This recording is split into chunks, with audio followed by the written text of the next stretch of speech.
Bonjour Aline et bienvenue dans le podcast Potentiel. Je suis trop joie, je ne sais pas si ça se dit, de t'accueillir dans mon podcast parce que moi j'écoute énormément le tien et en plus je dis aux gens d'écouter le tien. Donc un grand merci parce que je sais en plus que tu es hyper occupée en fait. Donc merci à toi.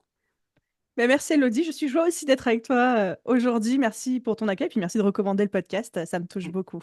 Alors, j'ai aussi pour habitude de présenter mes invités. Je sais que toi, c'est pour passer la pommade, tu le dis souvent dans ton podcast. Moi, c'est pour expliquer pourquoi le choix. Je choisis mes invités avec beaucoup de soin. Et donc, j'aime bien expliquer et donc mettre en lumière, en fait, un axe particulier, en fait, chez mes invités auprès de mes auditeurs. Donc, si tu me permets, je vais te présenter à ma manière, mais si jamais tu as des choses à rajouter, si ça ne convient pas, si je dis n'importe quoi, tu me le dis, d'accord? Promis, Euh, promis. Donc, tu es Aline. On te connaît sur The Bee Boost. Donc, c'est une entreprise, mais tu as aussi racheté une autre entreprise il n'y a pas très longtemps sur Postadem, qui est finalement en corrélation avec ton travail. Tu es dans l'entrepreneuriat, j'ai envie de dire presque, tu as été biberonné à l'entrepreneuriat parce que j'ai le souvenir que tu avais expliqué que ton père était entrepreneur. Donc, est-ce qu'on pourrait dire que tu pars avec une longueur d'avance? Je sais pas. Mais pour moi qui ai découvert l'entrepreneuriat, tu vois, sur le tard, je me dis, ah, il y a tout un truc, tout un process que, tu vois, j'ai mis du temps à comprendre alors que, bon, tu nous diras si en tout cas pour toi c'était un avantage ou pas. Du coup, tu as été retoucheuse photo au départ, puis maintenant tu es coach business. Tu es une podcasteuse incroyable, tu as des millions d'écoutes, mais tu as aussi développé ta propre entreprise avec un chiffre d'affaires incroyable où tu dépasses le million. Et ça, c'est pas rien, surtout lorsqu'on est une jeune entrepreneuse, parce que ça s'est fait quand même assez vite, je trouve. Tu as racheté une entreprise, enfin voilà. Et à côté de ça, et c'est là où je trouve que mais vraiment, tu as pété le game quand tu es arrivé, notamment avec ton podcast, où tu as été extrêmement généreuse dans tout ce que tu donnais comme information. Alors, je ne pourrais pas dire que tu as été la première à faire ça. En tout cas, je pense que dans le milieu du business, c'était pas forcément quelque chose qu'on voyait beaucoup en fait. Il y avait beaucoup de rétention d'informations parce qu'il y avait beaucoup tout un process en fait pour amener le client à acheter. Là où toi, tu t'es dit, je donne tout en fait. J'explique tout. Tu partages avec beaucoup de transparence tout ce que toi tu fais, tes échecs aussi, les choses où tu as moins bien réussi, et puis sans honte et tout. Et je trouve que ça fait du bien, tu vois. Moi qui vis au Royaume-Uni où justement la notion d'échec est très différente dans la culture française, c'est genre c'est génial, t'as expérimenté, t'as essayé, c'est trop bien, qu'est-ce que t'en as retiré?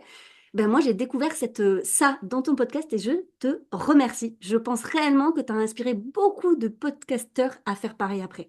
Merci pour ça. Si j'avais su que j'allais autant me faire saucer, je serais venue bien avant dans ton podcast. Merci, elle était parfaite ta présentation. Et pour rebondir sur le côté, est-ce que c'est avantageux de naître avec un parent ou des parents entrepreneurs? Franchement, ce serait hypocrite de dire que non, je suis partie sur la même ligne de départ que tout le monde. Évidemment que ça aide, non pas d'un point de vue financier, parce que mes parents n'ont pas donné d'argent par rapport à ça, et non pas non plus d'un point de vue euh, technique ou logistique, parce que mon père était un entrepreneur des années 80 dans l'industrie, donc rien à voir avec nos business, il comprend même pas trop ce que je fais. Par contre, d'un point de vue mindset, encouragement, je crois en toi, c'est possible, Mm. des conseils aussi quand j'étais face à certains choix, dilemmes ou échecs, justement, là, vraiment, ça m'a beaucoup aidé, ça m'aide encore aujourd'hui, donc je m'estime très chanceuse par rapport à ça. Ah. Ça, c'est bien. Et c'est vrai que tu partages énormément sur le côté mindset. Et Mm. je suis très contente, justement, que tu as accepté cette invitation parce que on va justement parler de ça, de cet état d'esprit. Moi, j'ai beaucoup de personnes qui me suivent qui, tu vois, s'interrogent, elles se disent, est-ce que je me lance ou pas dans l'entrepreneuriat? Ça, c'est la grande question. Je pense qu'il y a un peu, alors tu me diras ce que tu en penses, mais le fantasme parfois de l'entrepreneuriat quand on est un peu Mm. déçu du salariat. T'en penses quoi? Effectivement, les réseaux sociaux ont évidemment leur part à jouer là-dedans. Il y a aujourd'hui une espèce de... on voit l'entrepreneuriat comme un peu la solution à tout lorsqu'on est malheureux dans son salariat. On voit ça comme la liberté de travailler depuis chez soi, de faire les horaires qu'on veut, de ne pas avoir de plafond de verre ni de patron, etc. Alors, bon, on en parlera peut-être tout à l'heure. Je ne veux pas casser la trame de ton Non, épisode. vas-y, Il y a vas-y. évidemment des avantages et des inconvénients, mais c'est vrai qu'aujourd'hui, on vend l'entrepreneuriat comme une solution un peu magique et miracle. Je trouve ça génial parce que ça démocratise à fond la solution de oui, on peut construire son propre métier et aujourd'hui on devient une entreprise, une entreprise, lapsus, on devient un pays de service et plus du tout un pays industriel. Donc en fait, ça fait sens qu'il y ait de plus en plus d'entrepreneurs et j'encourage ça. Après, j'encourage toujours avec le petit drapeau de attention, sache aussi dans quoi tu t'embarques. Ce n'est pas que tout rose, ce n'est pas que la réussite en 30 jours comme on veut bien parfois nous la vendre sur les réseaux, quoi. Oui, le côté de... T'avais fait, je crois, un épisode de podcast. Enfin, en même temps, je crois que tu as tout traité. Je sais pas comment tu fais pour encore avoir des idées sur le sujet, mais je veux J'ai dire... toujours plein d'idées, trop Ouais, d'idées. je vois ça. Mais tu sais ce que j'apprécie, je l'avais dit en off, c'est que tu parles aussi vite que moi. Donc je suis désolée pour les personnes qui trouvaient déjà que je parle vite. Alors là, vous avez deux personnes qui parlent vite, donc n'hésitez pas à diminuer. Tout le monde sait qu'on peut augmenter la vitesse, mais vous pouvez aussi diminuer la vitesse en fait pour écouter vos podcasts préférés. Faut le savoir. Faut écouter en .075, Elodie et moi. Voilà. C'est ça. Mais tu sais qu'il y en a qui arrivent à m'écouter en x2. Je sais pas comment ils font, mais franchement, bravo. Les gens qui me disent je t'écoute en x2 sur WhatsApp, Ah je oui, leur dis mais chapeau quoi. bah ouais, Ouais. c'est ça. Je me dis, mais tu comprends ce que je dis quand même. Mais c'est exactement ça. Et alors, bon, on va parler effectivement mindset sur, tu sais que moi, je parle beaucoup à une population d'hypersensibles, en tout Hmm. cas qui ont une grande hyperémotivité, sans parler forcément d'étiquette, mais qui parfois se disent, moi, je pense que j'aimerais me lancer dans l'entrepreneuriat, j'ai un projet, mais j'ai vraiment peur, en fait, d'être trop fragile, de ne pas pouvoir faire face parce que mes émotions, en fait, elles me submergent, que c'est compliqué. Et du coup, ils imaginent que les entrepreneurs, ce sont des gens, tu vois, qui gèrent vachement leurs émotions, qui n'en ont quasiment pas, ou je sais pas, qui sont des machines, tu vois, le truc. T'en penses quoi, toi? Ouais, c'est un sujet hyper complexe et je pense qu'il y a une part de vrai, une part de faux dans ce que tu dis. Euh, je pense que tous les êtres humains ont des émotions et tous les êtres humains ont une sensibilité, quel que soit le degré de sensibilité. Certains en ont Carrément. plus, certains en ont moins. Et ça, faut pas se dire que moi j'ai de la sensibilité et un entrepreneur qui réussit n'en a pas parce que pour connaître énormément d'entrepreneurs d'un point de vue personnel, tout le monde est en PLS parfois, tout le monde a des échecs, tout le monde pleure, tout le monde est touché par une critique ou par un retour client qui n'était pas très positif, etc. Donc, il ne faut pas penser que ce sont des gens qui, parce qu'ils affichent, encore une fois, merci les réseaux sociaux, une façade de tout va bien, je réussis et je gère tout d'une main de maître. Il ne faut pas penser que derrière, il n'y a pas des crises de larmes, des remises en question et des gros doutes et des changements parfois à 90 degrés, des échecs, etc. Euh, Après, ça pose aussi une vraie question que lorsqu'on est dans le salariat, tu vois, je vais repartir sur cet axe salariat-entrepreneuriat. Lorsqu'on est dans le salariat, une des choses que le salariat nous procure et qu'on ne, je trouve, valorise pas assez, c'est un peu cette sécurité émotionnelle de dire si pendant quelques jours ou même quelques semaines, je suis un peu down, je vais pas très bien, j'ai des soucis côté perso, etc. En fait, on travaille au sein d'une structure qui fait que même si on est un peu moins performant ou un peu moins présent, un peu moins impliqué, la structure continue à tourner, on a le même salaire et quelque part, on peut se reposer sur l'effort collectif. Là où quand on est entrepreneur, et malheureusement, on ne parle pas assez de cet aspect-là, si on est down pendant 24 heures, ça se ressent tout de suite sur le business. Et donc, avoir des émotions, bien sûr que oui, il faut les avoir, il faut les vivre, il ne faut pas chercher à les rejeter, à les renier, etc. Par contre, si on se laisse bouffer par ces émotions, ou alors, et on peut en parler aussi, si on a tendance à se servir de ça comme une excuse, en fait, ah, je suis trop sensible, je ne peux pas faire ci, ou alors je suis hypersensible, je ne peux pas faire ça, bah, en fait, on peut très, très vite se faire bouffer par l'entrepreneuriat qui nous demande de savoir aussi gérer ça. Donc, avoir des émotions, oui. En faire un super pouvoir, oui, de ouf. Moi, je considère que c'est en partie ce que j'ai réussi à faire aujourd'hui. Par contre, c'est aussi possible de se laisser bouffer par ça si on n'apprend pas à les contrôler. Merci Aline. Bon, je le répète, c'est vrai, c'est exactement ça, c'est-à-dire qu'on peut en faire quelque chose de positif. Et je sais que dans ta communauté, tu as beaucoup de personnes sensibles. Tu as une académie où tu, en fait, aides. Alors, comment tu pourrais décrire ça? Je pense que tu en parleras mieux que moi, mais comment tu la décrirais, cette académie? Parce que je pense qu'elle peut être intéressante pour les personnes qui nous écoutent. Et merci de donner de la visibilité à ça. Je fais beaucoup de choses aujourd'hui, mais je pense que l'aspect dont je suis la plus fière aujourd'hui, c'est effectivement, j'ai une académie. Donc, c'est comme une école en ligne qui apprend aux gens à être entrepreneurs. C'est-à-dire, on apprend comment choisir une bonne idée, comment construire une offre, comment avoir confiance en soi, comment se vendre, comment prospecter, comment communiquer sur les réseaux sociaux. J'aime bien dire, c'est la Bible à 360 degrés de l'entrepreneuriat. Toutes les bases sont là, avec en plus du coaching, de l'accompagnement, du soutien, une communauté, etc. Et c'est un peu, j'ai envie de dire, le produit dont je suis la plus fière et là où je suis aussi la plus impliquée au sein de mon business.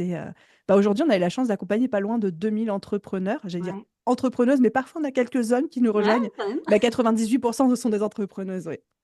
Et alors, du coup, parmi ces 2000 personnes, tu as dû en voir des plus sensibles que d'autres, ou en tout cas qui étaient peut-être dans une phase plus vulnérable, tu vois. Est-ce que tu crois réellement que ça leur a pas permis, malgré tout, de progresser ou d'être entrepreneur? Est-ce que ça a été réellement un handicap dans les faits? Et sinon, est-ce que tu as remarqué qu'il y avait quand même des super avantages? Est-ce que tu as réussi à tirer, à voir en fait les avantages de cette sensibilité pour en faire quelque chose dans l'entrepreneuriat? Je dirais que sur les 2000 personnes, il y en a 1997 qui étaient très sensibles. Ah oui, Non, quand même! c'est quand même beaucoup. Non, non, c'est quand même beaucoup. Souvent, quand on se décrit comme sensible, hypersensible, on a l'impression qu'on est tout seul. Et en fait, alors je ne sais pas si on est biaisé, toi et moi, par nos auditrices ou nos auditeurs et par nos communautés respectives, mais moi, j'ai l'impression quand même que c'est une très grande majorité des personnes qui nous entourent qui se définissent comme sensibles ou alors même hypersensibles. Je pense qu'en fait, il y a vraiment les deux cas qui se présentent. Je vois autant des personnes qui brandissent ça comme un drapeau d'excuses, qui se réfugient parfois derrière ça, ou alors qui se sentent tellement définis par ça que ça en devient quelque chose de complètement immuable, de bah, je peux pas. En fait, juste je peux pas parce que c'est trop dur. Et oui, quand on est sensible, il y a des choses qui vont être plus compliquées. Par exemple, gérer une critique, gérer un entourage qui n'est pas forcément en soutien de notre projet, gérer la peur, gérer la comparaison. Il y a beaucoup de choses, toujours très mindset, qui sont plus difficiles quand on est sensible. Faut pas rabaisser ça, en fait.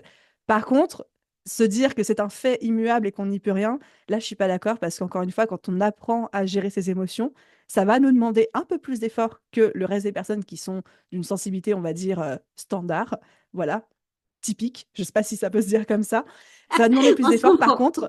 Par contre, après ça, je trouve qu'on devient de meilleurs entrepreneurs. Parce Ah, que, alors dis-nous, j'ai ouais. trop envie de savoir. Mais non, mais parce que non seulement on arrive à gérer notre sensibilité, c'est-à-dire à savoir la mettre en sourdine lorsque c'est nécessaire, ça ne veut pas dire qu'elle n'existe pas, mais elle ne nous submerge pas, ne nous contrôle pas, ne définit pas nos actions, nos réactions, etc. Mais non seulement, on peut aussi s'en servir dans certaines situations et dire, alors là, j'appuie sur le bouton on-off, c'est le bouton on, je mets ma sensibilité en avant et ça m'aide à surperformer. Par exemple, quand on a un client devant nous, quand on est dans une profession d'accompagnement du bien-être qui sent pas très bien ou qui nous cache certaines choses, quelqu'un de très très sensible va automatiquement détecter des micro-signaux, ça peut être de la communication non verbale, ça peut être un trémolo dans la voix, et avoir une empathie renforcée qui va créer un lien tout de suite avec ce prospect, ce client, etc. Et une petite anecdote que j'ai, c'est que pas plus tard que avant-hier, j'ai une personne de mon équipe qui est très très sensible et qui m'a justement dit, parce que je fais régulièrement, peut-être une fois par mois ou tous les 2 mois, un point individuel avec chaque membre de mon équipe. Et cette personne-là me dit, écoute, Aline, il faut que je te parle d'un truc, je sais pas trop comment l'aborder, etc. Je lui dis, bah oui, bien sûr, qu'est-ce qui se passe? Elle me dit, bah il y a telle personne dans l'équipe, j'ai vraiment l'impression qu'elle est malheureuse en ce moment. Dès que je vois son visage, quand on fait nos réunions hebdomadaires, je sens les traits un peu tirés, etc. Je me fais du souci. Est-ce que tu pourrais intervenir?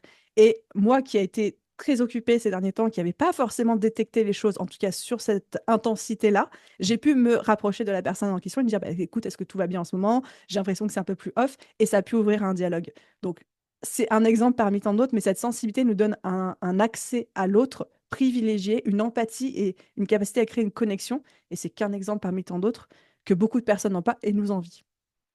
Mais alors, du coup, tu m'offres une passerelle magnifique parce que j'allais te demander, est-ce que dans le management, tu vois, est-ce que c'est pas un super atout justement?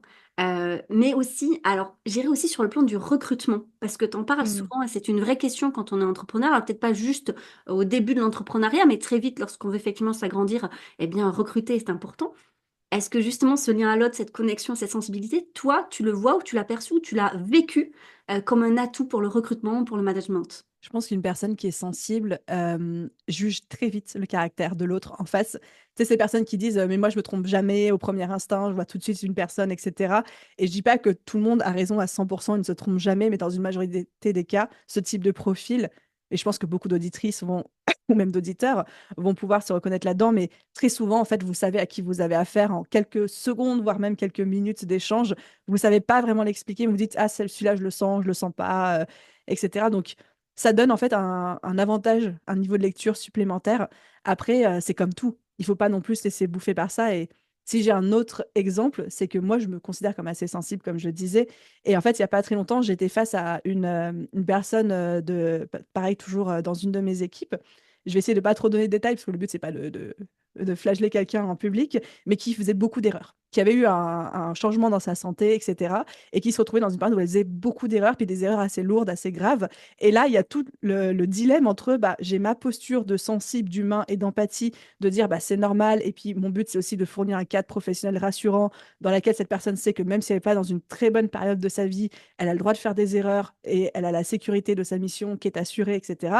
Et en même temps, la posture de leader et de business qui dit bah oui, mais en même temps, si j'ai quelqu'un qui fait des grosses erreurs qui coûtent du chiffre d'affaires à l'entreprise à chaque fois, bah, je fais une rotocade, deux rotocades, mais est-ce que je laisse passer la troisième, la quatrième et la cinquième? Et ça crée des vrais dilemmes qui, je trouve, sont un peu plus difficiles à gérer quand on est hyper empathique ou très sensible, où on est partagé entre ce qu'on définit comme des valeurs humaines et des valeurs, là je caricature, capitalistes et financières, en fait, tu vois. Et ça peut être un peu plus difficile à gérer que quelqu'un qui a moins cette sensibilité-là. Ouais, mais il faut rappeler, et je pense que les gens, des fois, se rappellent pas de ça, mais c'est que si effectivement on fait pas en sorte que le bateau continue en fait à naviguer, tout le monde va couler avec le bateau. Donc ça, C'est c'est ça. vrai qu'à un moment donné, il y a aussi cette réalité financière, et tu le dis bien.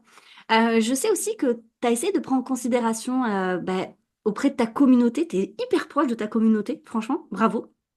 Tout le monde ne l'est pas. Merci, j'adore. Non, mais c'est vrai, c'est vrai. Je vois dans ton podcast et tout. Et je pense que c'est ça qui a justement.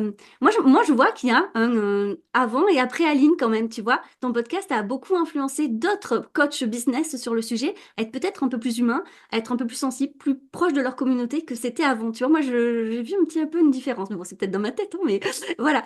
Je sais que tu as fait un test, ce fameux test quadricolore, et t'en parles pour essayer de un peu plus comprendre aussi ta communauté et pour essayer d'adapter ta communication. Et tu le dis en fait que tu as dû adapter pour un public beaucoup plus sensible que tu ne pensais qu'il pouvait l'être. En quoi tu as adapté ta communication? Qu'est-ce qui a été différent? Qu'est-ce que tu as fait de manière différente en fait? C'est hyper intéressant cette question. En fait, le test dont tu parles, c'est le test qui s'appelle les couleurs du disque, donc DISC pour ceux que ça intéresse, qui est un test de personnalité slash professionnel slash management assez connu, un peu au même titre que le MBTI. Et en fait, ça répartit les êtres humains en fait en alors, je vais être très caricatural dans mes propos parce que j'ai pas 3 heures pour expliquer toutes les subtilités de ça, mais ça dit que chacun d'entre nous a 4 couleurs en lui. Chaque couleur correspond à un panel de traits de caractère et qu'en fait, on a toujours des couleurs qui vont ressortir, qu'on soit dans un milieu adaptatif où on fait un effort, par exemple le milieu professionnel, ou qu'on soit dans un milieu plus naturel. Donc, pour récapituler les 4 couleurs rapidement, en gros, la couleur rouge, c'est tout ce qui est relié à l'ambition, gens qui foncent, qui agissent avant de réfléchir, qui gueulent très fort, qui répondent toujours très rapidement et de manière très synthétique. La couleur jaune, c'est les personnes qui ont plutôt ce côté très humain, presque influenceur, qui aiment briller sous les projecteurs, qui ont cette capacité à créer du lien, à être très sociable, à rayonner, à aller vers les autres. La couleur bleue, c'est pour toutes les personnes qui sont plutôt très structurées, qui ont besoin d'avoir toutes les informations, tous les détails pour pouvoir avancer, qui vont faire des plans, des to-do list, etc. Et la couleur verte, c'est les personnes qui sont plutôt dans l'humain, l'empathie, le soin de l'autre, qui sont très attentifs à ce qui les entoure et qui vont toujours prendre des décisions en considérant le collectif, parfois même au détriment de leur bien personnel. Évidemment, chacun d'entre nous a ces 4 couleurs en lui, mais quel que soit le milieu dans lequel on situe la situation, on a des couleurs qui vont plus prédominer. Et je sais que moi, je suis quelqu'un qui a une prédominance assez rouge, c'est-à-dire que je fonce, je passe très vite à l'action, j'ai tendance à être très synthétique, etc. Et j'ai créé un quiz qui s'appelle «Quel type d'entrepreneur êtes-vous?» avec des petits résultats qui sont adaptés en fonction de chacun.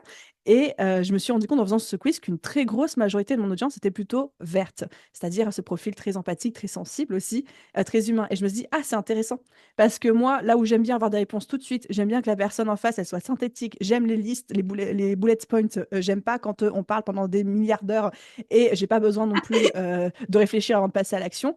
Bah, mon audience, c'est tout l'inverse. Donc, je ne peux pas communiquer dans mes emails, je ne peux pas communiquer sur une page de vente ou de présentation de mon programme, je ne peux pas communiquer sur mon podcast comme si je parlais à une autre Aline. Par contre, je peux faire les ajustements dans ma communication pour parler à cette cible-là. Ça ne veut pas dire renier qui je suis moi, mais ça veut dire prendre en compte la manière dont les gens réfléchissent en face de moi. Et je sais que, par exemple, je nuance beaucoup plus mes propos aujourd'hui que ce que je pouvais faire avant. J'apporte beaucoup plus de preuves sociales. Quand je cherche à faire la promotion, par exemple, de mon académie, j'ai beaucoup plus mettre en avant des témoignages, des études de cas, des retours clients. Alors que moi, je suis quelqu'un qui, à titre personnel, je m'en fous en fait. Si le programme me plaît, qui répond à mon besoin, j'achète. J'ai même pas besoin de lire est-ce qui fonctionne et ce qui fonctionne pas. Je sais que je ferai fonctionner pour moi. Et un dernier exemple aussi qui a vraiment changé suite à ce questionnaire-là, c'est que quand je mets en avant des témoignages et des retours clients, je vais faire en sorte de mettre en avant surtout des retours qui sont réalistes. Je me suis rendu compte qu'auprès d'une audience à majorité verte, de mettre en avant juste des personnes qui ont fait de 0 à 100 000 euros de chiffre d'affaires en 3 mois, bah non seulement ça paraît pas réaliste, mais en plus ça paraît inatteignable pour mon audience.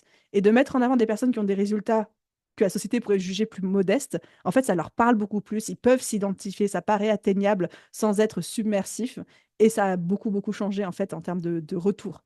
Ah, c'est super intéressant. Alors, du coup, j'ai deux questions qui me viennent. La première, en fait, c'est que je me dis, mais comment t'expliques ça?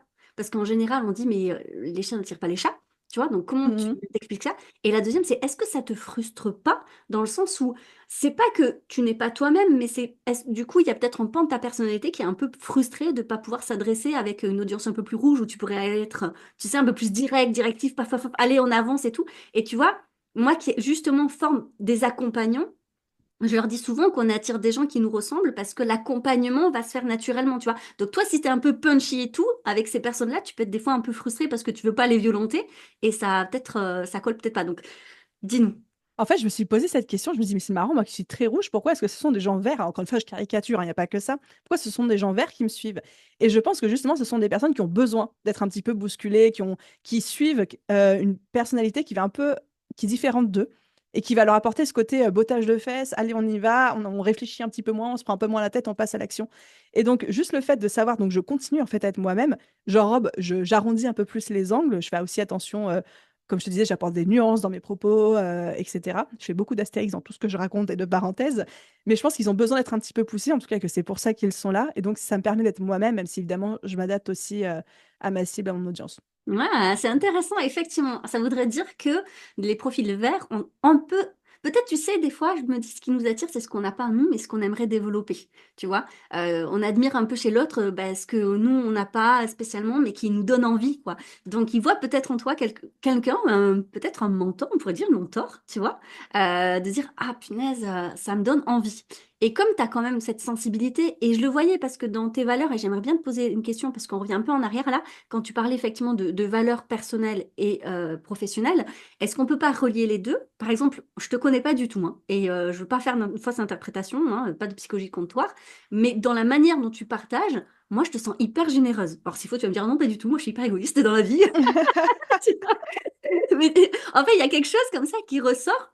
Et je me dis, est-ce qu'il n'y a pas comme ça des valeurs? Et je pense notamment aux personnes hypersensibles qui se disent, ah là, là, mais moi, j'ai pas cette mentalité, tu vois, de requin ou je ne sais pas.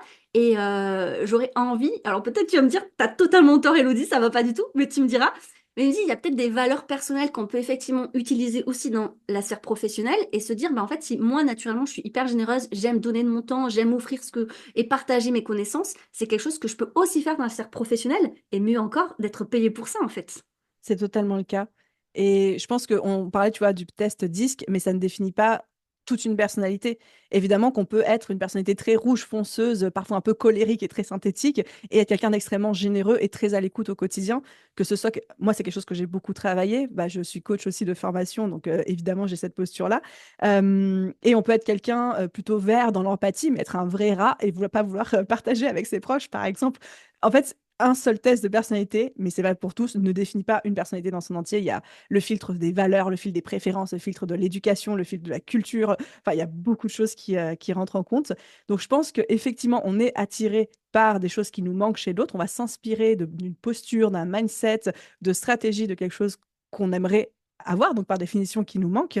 Et en même temps, on est aussi attiré par quelqu'un qui partage nos valeurs. Donc, oui, je pense que, et j'aime à penser que les personnes qui écoutent le podcast, qui suivent The Boost, sont des personnes qui sont généreuses, qui ont cette envie de partage, de construire une société où on peut gagner de l'argent sans écraser les autres et sans compromettre son intégrité, par exemple. Enfin, aujourd'hui, les gens le savent, ça, je pense. Mais je crois que j'ai répondu à ta question, j'ai l'impression d'avoir Alors, répondu un peu à non, côté. mais en fait, je voudrais savoir comment on peut utiliser ces valeurs personnelles dans sa sphère professionnelle. En fait, la réponse qui me vient tout de suite en tête, c'est de dire pourquoi est-ce qu'on ne pourrait pas le faire? Pour moi, c'est Mhm. évident. Quand on a des valeurs, de belles valeurs, surtout, généralement, quand on parle de valeurs, c'est quelque chose d'assez positif. Pourquoi est-ce qu'on ne les utiliserait pas dans la sphère professionnelle? Elles font partie de nous, elles font partie du package qu'on apporte sur la table lorsqu'on est soit recruté en CDD, CDI, soit on démarre notre entreprise. Et en fait, je pense que d'être la même personne dans son entreprise et dans la vie personnelle, c'est le meilleur moyen de garder l'intégrité, de soi, pas trop mettre de charge mentale, de je dois, attention, là je suis en mode personnage, interprétation, là je suis un autre personnage, et d'avoir un switch on-off entre sa vie perso et sa vie pro. Avec la nuance toutefois, ça rejoint ce qu'on disait tout à l'heure de savoir aussi incarner une posture professionnelle et une posture d'entrepreneur si on a une entreprise. Et tu vois, pour reboucler avec le sujet de l'hypersensibilité, quand je disais bah, c'est un super pouvoir pour peu qu'on le contrôle, l'hypersensibilité, parfois, il faut faire attention à garder une posture professionnelle. Un client nous fait un retour qui nous plaît pas, nous dit qu'il est pas content, si on se met à pleurer devant lui toutes les larmes de son corps et qu'on se met dans une posture presque basse d'enfant qui cherche à être rassuré parce qu'on veut qu'il nous rassure et qu'il nous tape sur la tête, ça le fait pas, tu vois. Il faut savoir aussi contrôler ses émotions, on pourra pleurer après. Hmm, merci. Ça me fait penser à la valeur argent. Je sais que toi, tu es Mm, mm. hyper à l'aise pour parler d'argent et franchement, je te remercie dans ton podcast d'être aussi transparente sur l'argent. Je dis ça parce que je pense qu'on n'est pas dans une culture en France où, tu sais, on ne dit pas combien on gagne. Ça, c'est un truc, Mm. je sais pas si tu as déjà entendu les micro-trottoirs où les gens demandent, alors vous faites quoi, vous gagnez quoi? Il y en a plein qui disent, bah, autour de 2000, tu sais, des trucs un peu comme ça, hyper mal à l'aise. Et je sais que pour beaucoup de ma communauté, c'est un vrai sujet, le rapport à l'argent. Alors, c'était pas prévu dans les questions et je te sais hyper Ah non, mais moi structurée. ça Je va, suis je désolée. peux Ça va? Ok, improviser. ok. Mais du coup, j'ai trop envie en fait de savoir, toi, est-ce que tu as eu une éducation financière de la part de ta famille? Est-ce que le fait que ton papa soit entrepreneur, bah en fait, on parle les chiffres à table tout comme ça, en fait, il n'y a pas de souci. Est-ce que auprès de tes amis, si tu fréquentais, tu as bien senti un décalage ou pas? En fait, comment on peut travailler sur le rapport à l'argent? Parce que je vais te la faire courte, mais je pense que tu vas comprendre ce que je veux dire parce que peut-être dans ton académie, il y en a qui ont ça, mais il y en a beaucoup qui voient l'argent comme quelque chose de négatif. Et moi, j'avais beaucoup de personnes qui me disent, mais moi, j'ai peur que ça me change. Ça revient. Mm. Non. Tu vois, ce côté de, d'un coup, je vais devenir un monstre d'égoïsme, en fait. C'est un peu ça le truc, tu vois. Ça te parle? Ça me parle de ouf. Je pense que l'argent ne change pas. Je pense que l'argent révèle qui on est profondément. Ça, c'est vraiment un constat que j'ai pu faire avec plein de personnes autour de moi qui sont parties de rien et qui ont accompli beaucoup. J'ai en tête un ami à moi qui s'appelle Mohamed Bouclé, qui a un peu explosé ces dernières années parce qu'il est autour de la thématique de l'apprentissage, de la lecture rapide, etc. Mohamed, quand je l'ai rencontré, il avait une association dans banlieue parisienne où il aidait les jeunes à faire leurs devoirs et à apprendre. Et en quelques années, maintenant, il se fait des millions et des millions par an. Et en fait, ça l'a pas changé et il a toujours ses valeurs très humaines, etc. Même si parfois, certains peuvent critiquer et tout. Et j'ai vu des personnes aussi qui sont parties de rien, qui ont fait des millions en 2 ou 3 ans et qui sont devenus des êtres exécrables. Et en fait, la différence, je pense qu'il y a évidemment une question d'éducation, mais il y a aussi une question de valeur et de qui on est au plus profond de nous. Si aujourd'hui on est quelqu'un de foncièrement gentil et généreux, le fait d'avoir plus d'argent, moins d'argent, ça changera pas vraiment ça. Et pour répondre aux autres aspects de ta question, j'ai eu la chance d'avoir une bonne éducation financière. En fait, tu vois, tu parlais de mon père entrepreneur. Et là, je pense que ça m'a appris bah, les valeurs de l'entrepreneuriat et de travailler pour ce qu'on veut sans se mettre de limites et penser qu'il existe des plafonds. Et à contrario, j'avais une maman qui était fonctionnaire en hôpital public. Donc là, c'est toutes les valeurs opposées, où c'était bah, quand on a beaucoup d'argent, il faut le donner aux autres. En plus, elle est très, très croyante, elle est chrétienne. Et c'était vraiment, je me rappelle quand j'ai fait mon premier million, avec mon entreprise, hein, pas à titre perso, je précise, de l'annoncer à mes parents et mon père qui me dit c'est bien, ma fille, bravo. Et ma mère qui me dit comment tu vas utiliser cet argent pour utiliser ton prochain, tu vois. En mode, ma maman, je vais m'aider moi-même déjà avant d'aider les autres. Et en fait, J'adore. la- C'est la- hyper intéressant d'avoir deux parents, tu sais, comme ça. Je Mais trouve ça oui, génial. et je pense que chacun a été le garde-fou de l'autre et ce qui m'a Carrément. permis, moi, après, d'avoir les deux opposés du spectre, hein, j'ai envie de dire, et ensuite de pouvoir choisir ma direction. Et je me souviens que quand on était petit, on n'avait pas beaucoup d'argent. Et on a eu une éducation financière, on nous a responsabilisés, mes frères et sœurs, on est quatre, et je suis l'aînée très tôt, où quand je suis arrivée au lycée, mes parents me donnaient 50 euros d'argent de poche par mois, mais avec ça, je devais gérer toutes mes sorties, mon forfait téléphone, mon shopping, mes vêtements, mes chaussures, et vraiment en mode, nous, on te fournit le logement, la nourriture, mais le reste, tu t'autogères avec 50 euros par mois. C'est pas beaucoup, 50 euros par mois. À l'époque, en plus, les forfaits téléphone étaient un peu plus chers avec les SMS limités, Oh etc. là là, oui, je me On s'en rappelle. souvient.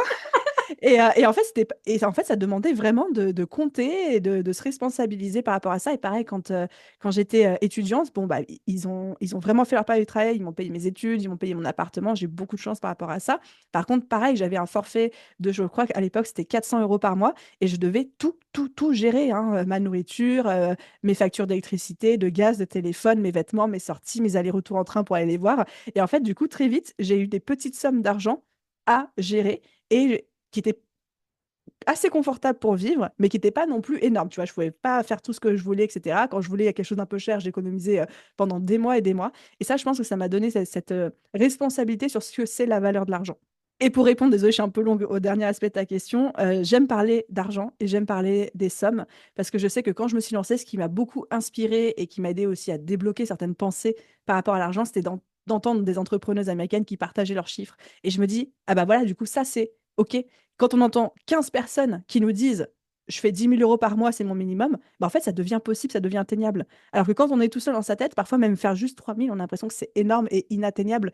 Et donc, changer de perspective, changer d'angle, parfois en attendant les autres témoigner, ça aide beaucoup et je me suis dit, j'ai envie d'apporter ça aussi en francophonie. Ah, merci, mais c'est vrai, tu sais que tu as eu vraiment cet impact sur moi quand j'ai commencé à me dire, bon, ok, moi je viens du milieu du social, de l'aide à autrui, donc du coup, c'est pas du tout un milieu où tu vois l'entrepreneuriat, le chiffre, tout ça, c'est quelque chose de positif, absolument pas, bien au contraire. Quand j'ai commencé à me dire, bon, je suis quand même le seul revenu de mon foyer, j'ai 4 enfants, je vis au Royaume-Uni, qui est beaucoup plus cher qu'en France, à un moment donné, il faut que je m'y mette. Et j'ai commencé à chercher des podcasts, et notamment sur l'entrepreneuriat. Je suis évidemment tombée sur le tien, un coup de cœur absolu parce que sur ton authenticité, ta générosité, le fait que déjà il y avait beaucoup de contenu et c'était régulier, ça c'est tout bête, mais c'est important, tu sais, quand tu commences à écouter un podcast et tu vois qu'il y en a beaucoup sur plein de sujets, ça donne plus envie, tu sais, c'est un peu comme quand tu commences une série, s'il y a plus de saisons, tu as plus envie de dire, ah ouais, si j'aime ça, je vais en avoir pour longtemps, tu vois. Et tu parlais chiffres, et comme tu disais, tu avais cette transparence, dire voilà combien je gagne, voilà combien j'ai fait, et tu dis, ah ok, en fait c'est possible, et tu as ouvert la voie du possible et je t'en remercie. Je vais revenir sur cette histoire d'avatar.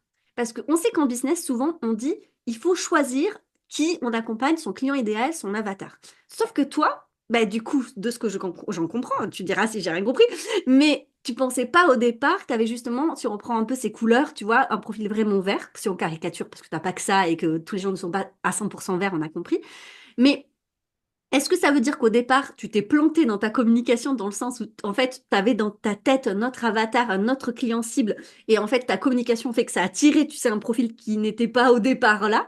Ou est-ce que, ben, en fait, t'avais pas pensé à la communication? Enfin, cette histoire, tu sais, d'avatar et de client idéal, je pense que ça perturbe beaucoup de monde qui se lance dans l'entrepreneuriat. Ouais, je suis totalement d'accord avec ce que tu dis. Je pense pas que je me suis plantée du tout. Je pense que ça m'a permis d'affiner encore plus en fait. Le test des couleurs, ça reste une manière parmi tant d'autres de mieux comprendre son audience, mais il y en a plein, plein, plein. Et évidemment, comme toute bonne entrepreneuse, j'avais fait mon client idéal en me lançant en business.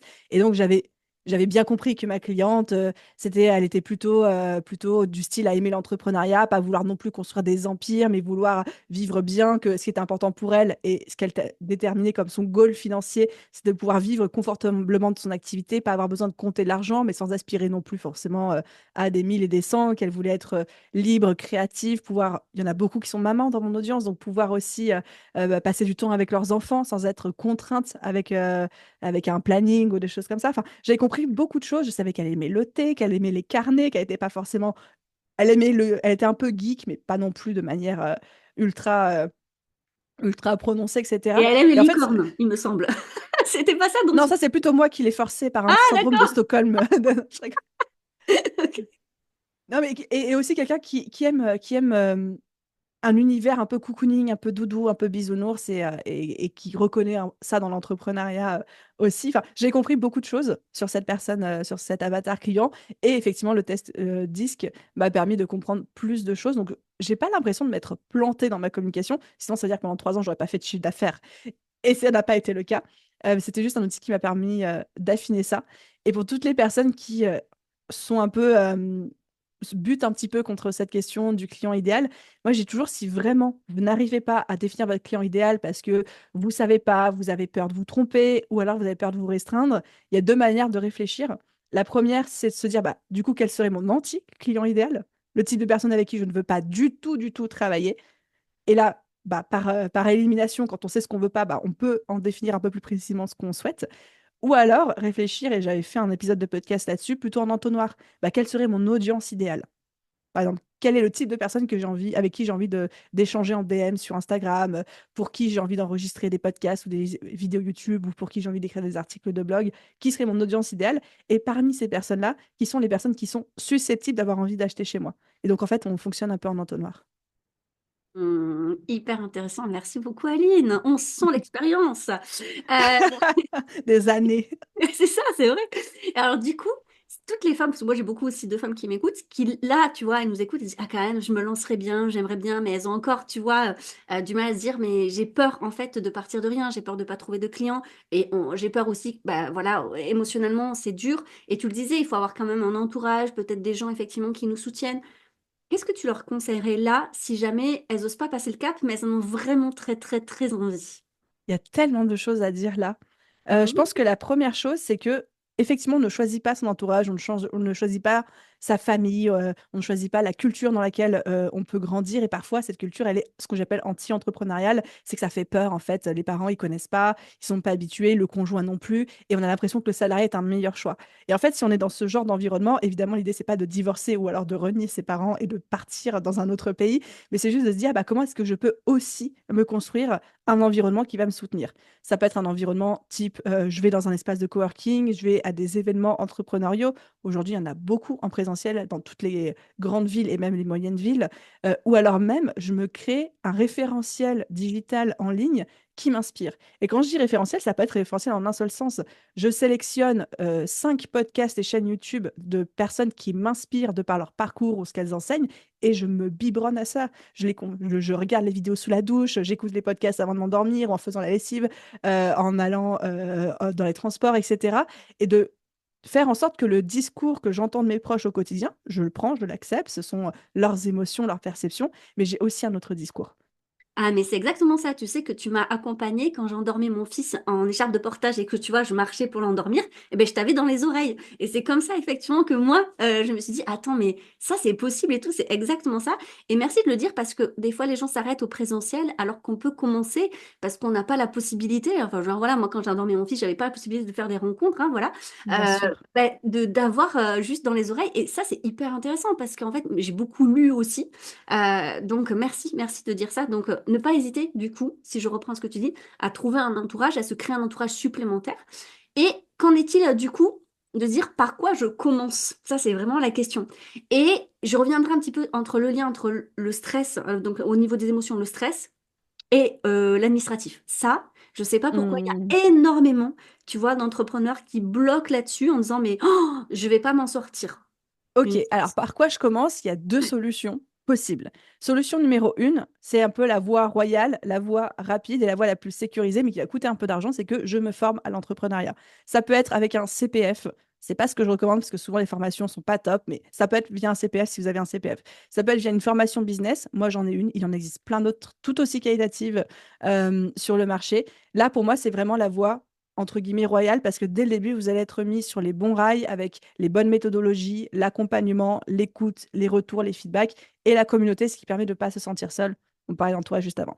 Si j'ai pas les moyens financiers, si j'ai pas de CPF, si j'ai pas envie d'investir tout de suite aussi, parce que j'ai envie de tester mon idée, de faire mon petit bout de chemin, il y a tellement de contenu gratuit aujourd'hui qui existe que vraiment, pour moi, quelqu'un qui est motivé à se lancer, c'est impossible de ne pas le faire aujourd'hui. Par contre, ce qui est difficile, c'est de garder la motivation et de persévérer sur le long terme, parce que souvent, quand on est tout seul, on va écouter 3 podcasts, on va essayer de griffonner sur son carnet, puis si on n'y arrive pas ou si on est pétri de doutes de est-ce que je suis en train de faire la bonne chose, est-ce que je suis en train de prendre la bonne décision, c'est facile de s'empêtrer, de se prendre les pieds dans ses propres pensées.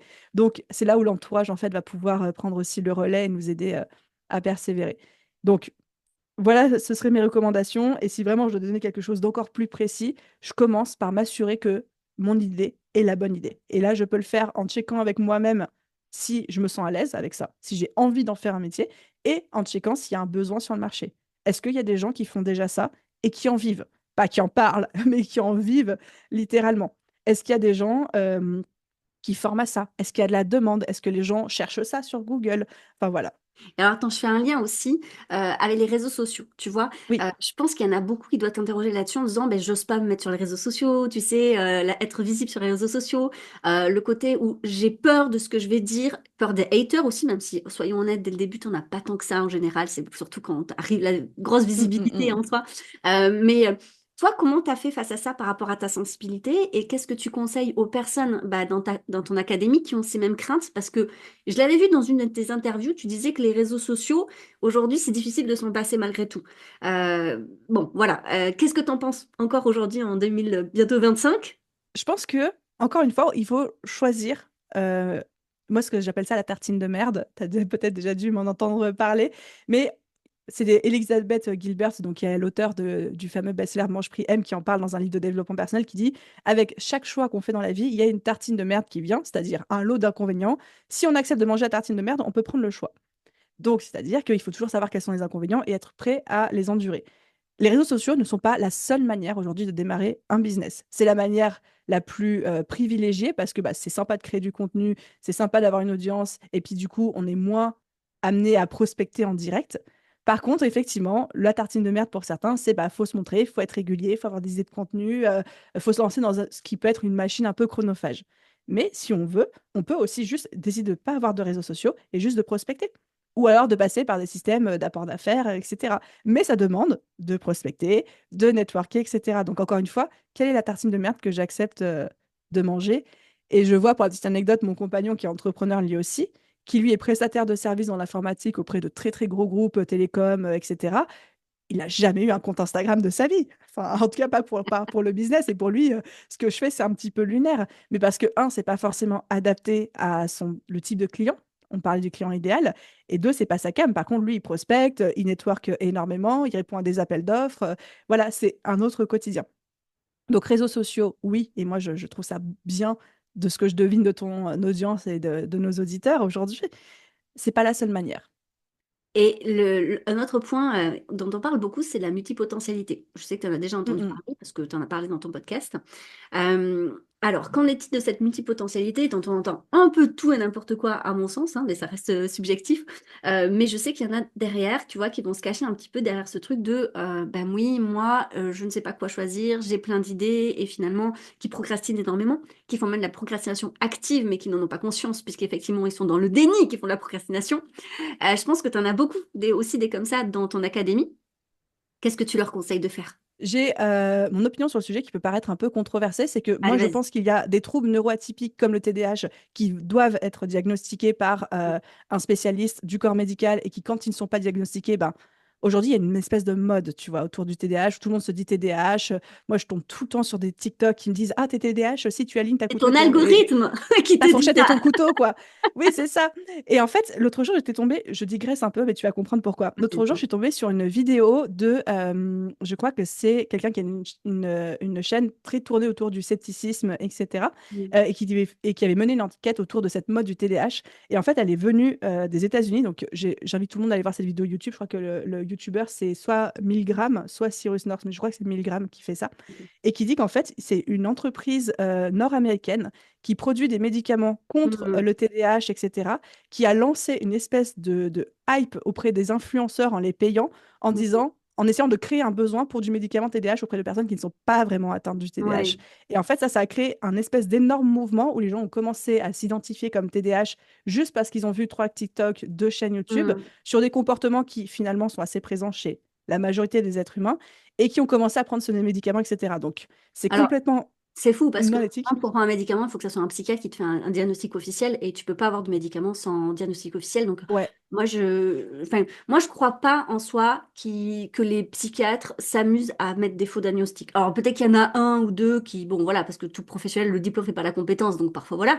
Mais je veux dire, je pense que dans l'ensemble, sachant qu'en tant que psychiatre, en plus, t'es pas rémunéré au quota 2, tu vois, je me dis qu'il y en ait qui s'auto-étiquettent, c'est une chose.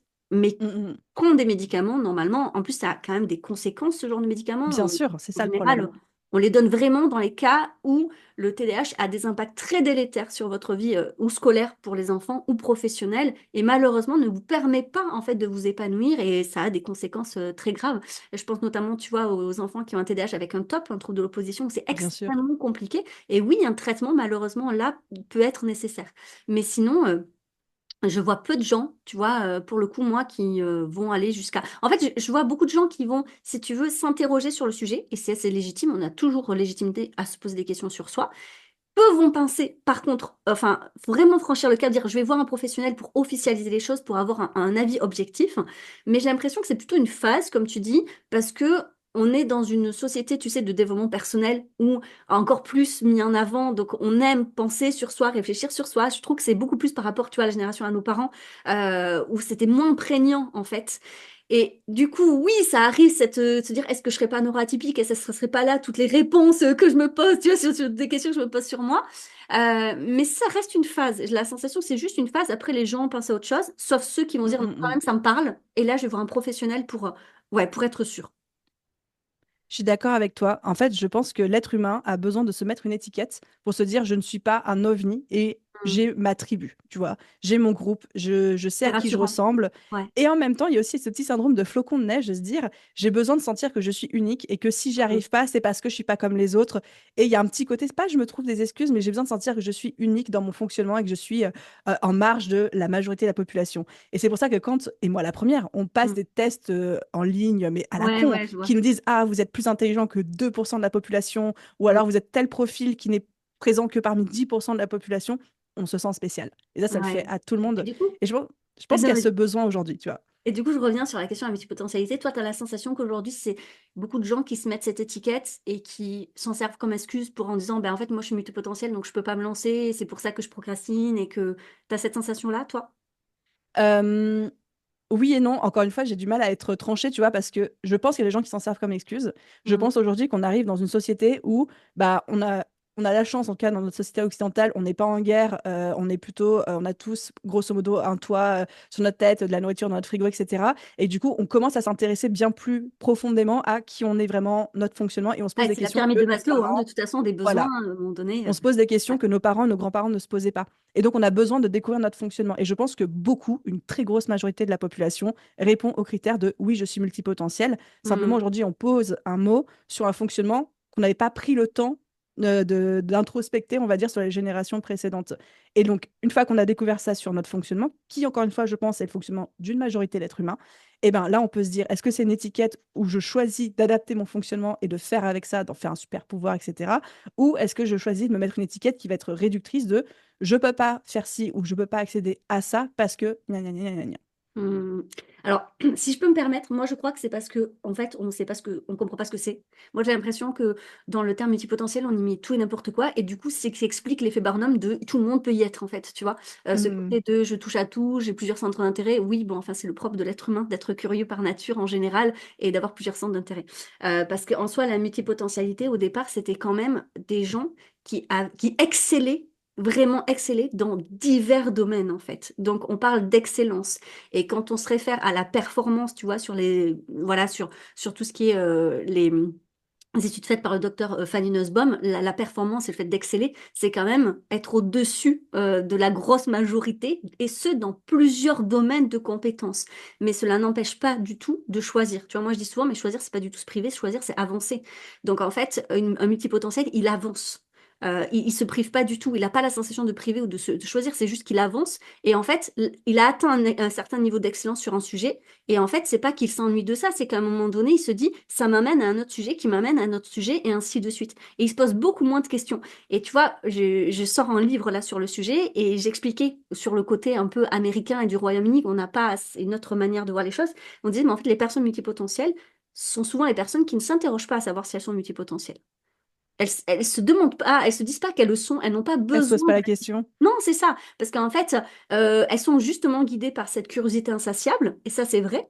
Mais du coup, ça marche, ça fonctionne. Alors, des fois, il y a des moments, effectivement, peut-être il y a des difficultés, mais c'est pas lié au multipotentiel, en fait. Ça peut être lié, par exemple, à divers traumas qu'il faut soigner en thérapie, ou certaines, voilà, fragilités, ou des choses comme ça, mais pas forcément à la multipotentialité. Et c'est pour ça que je trouve qu'il est intéressant de te poser cette question-là, parce que pour moi, aujourd'hui, on a peut-être fait dévier, en fait, ce que c'est le TDAH, ce que c'est la multipotentialité, ce que c'est l'hypersensibilité. Tu vois, on a fait dévier ces termes-là, qui sont au départ quand même des termes bien, bien spécifiques à une population donnée et pas à tout le monde. Mais je trouve que c'est très juste quand tu dis, je crois que tout le monde a ce besoin d'appartenance, en fait. Et dans l'entrepreneuriat, et on va finir là-dessus, comment, en fait, du coup, tu définirais ce sentiment d'appartenance dans l'entrepreneuriat?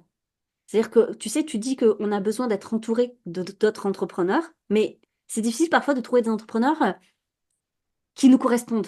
tu vois, vraiment. Je sais que toi, tu as fait partie de certains masterminds et donc certaines personnes, ça a collé. En plus, il me semble, si je me souviens de l'histoire, que justement, tu as rencontré c'est la personne avec qui tu as racheté la société Postadem. Voilà, grâce à ça, c'est pas ça? Je sais pas si je mélange toutes les Oui, histoires. exactement. La Ah personne ouais, à qui j'ai je sais racheté pas. Postadem faisait partie d'un de mes masterminds, Ah effectivement. voilà.